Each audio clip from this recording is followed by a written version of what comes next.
हीच तर दुःख आहे की इतर आमदार सोडा, पण कोकणातल्या आमदारांनी तर ह्याच्याबद्दल आक्रमकपणे बोललं पाहिजे. पण त्यांना एकमेकांवर टीका करण्यावर, कॉन्ट्रॅक्टरची कमिशन खाण्यावर, त्याच्या पलीकडे काही दिसतच नाहीत. लोकांचे प्रश्नच दिसत नाहीयेत. असं आहे का, शेका पक्षाचे पनवेलचे माजी आमदार आदरणीय पाटील साहेब आज ते जेलमध्ये आहेत, पण त्यांचंच ते त्याच ठिकाणचं जे मात्रे असतील त्यांचंच ते काम होतं. ते आता त्याच प्रवक्त्या बोलत आहेत की कोकणातल्या आमदारांनी त्याच्यामध्ये काहीतरी मिळालं असेल. पण या रस्त्याची ट्रॅव्हलेशन आपल्याला माहिती आहे. पळसपा ते कोकणाकडे जाणारा रस्ता आहे. हा गेले कित्येक वर्ष कामास्वरूपात प्रलंबित निश्चित आहे. आता त्याला गडकरी साहेबांच्या अनुषंगाने एक गती मिळाली. पण त्याच्यामध्ये मला असं वाटतं, ज्या प्रवक्त्या बोलतात त्यांचे वरिष्ठ नेते असतील किंवा अन्य नेते असतील त्यावेळचे, त्या नेत्यांनी जे काय केले समोर ते लोकांसमोर जाहीर सत्य आहे.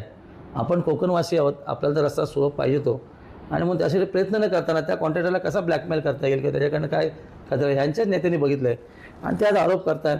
ठीक आहे, टोलच्या विषयी नक्की आहे की रस्ता परिपूर्ण झाल्याचे टोल घेऊन ये, आमचं सगळ्यांचंच म्हणणं आहे. ठीक आहे, त्यांनीच म्हटल्यानंतर होईल असं अजिबात नाही आहे. पण टोलचं म्हणजे पूर्ण रस्त्याचं काम झालं की टोल आकारावा, तर रस्त्याला खर्च केला, रस्त्याचं हे वसुली व्हायला पाहिजे. ते दृष्टिकोन बरोबर आहे. पण त्यांचं आज एक स्टेटमेंट असं आहे की उमट्या डॅमविषयी त्यांनी सांगितलं की गाळ काळं धरण फुटेल, हा एक वेगळा जावई शोध ते लावला आहे. आता मला असं वाटतं की त्यांनीच त्यांच्या 3 मागील वर्षाचे व्हिडिओ बघितलेत. त्या धरणावर जाऊन गाळ काढण्याची प्रक्रियेमध्ये त्यांनी अनेक भाष्य केलेली आहेत की बघा मी लोकांसाठी किती गाळ काढून पाण्याची सुविधा निर्माण करतं. मग आज काय त्यांना आता एका स्वप्न पडलं. आता ह्या पुलासाठी आम्ही ह्या धरणासाठी मी 8.5 कोटी रुपये दुरुस्तीला आणलेत आणि विशेषतः जिल्हा परिषद जनरल मीटिंगमध्ये गाळ काढण्याची प्रक्रिया होईल. आता यांना समजल्यानंतर यांच्या पेपरला बातम्या देणं त्यांचं काम आहे आणि त्याच्यामुळे त्यांनी जे केलेलं आहे त्या निश्चित नक्की व्यक्त करतो. लोकांच्या हिताचं असेल ते आपण बोलावं असं मला वाटतं. आपल्याच काही उरलेलं नाही आहे. आपण शून्यावर येऊन पोचलात. आज शून्यापासून पुढे सुरुवात करायला पाहिजे तशी परिभाषा वापरा असं सबुरी सल्ला नक्की आहे त्यांना माझा. त्यामुळे अशा या बालिश बुद्धीवरती अधिक भाष्य न करणं योग्य राहील.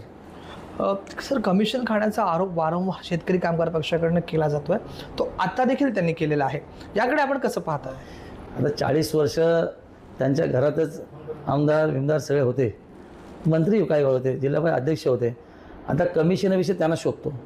आम्ही व्यावसायिक लोक आहोत, त्यामुळे आम्हाला कमिशनची, आम्ही जनतेच्या दरबार जाऊन प्रामाणिक काम करणारे कार्यकर्ते म्हणून लोकांनी 2दा मला निवडून दिले. आता त्यांना हरवले.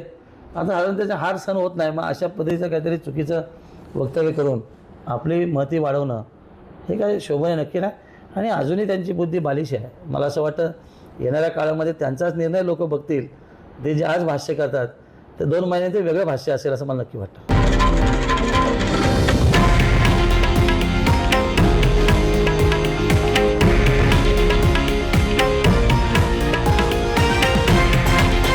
हे आहे देशातील नंबर 1 न्यूज नेटवर्क आणि आपण पाहत आहात TV9 मराठी, एकमेव.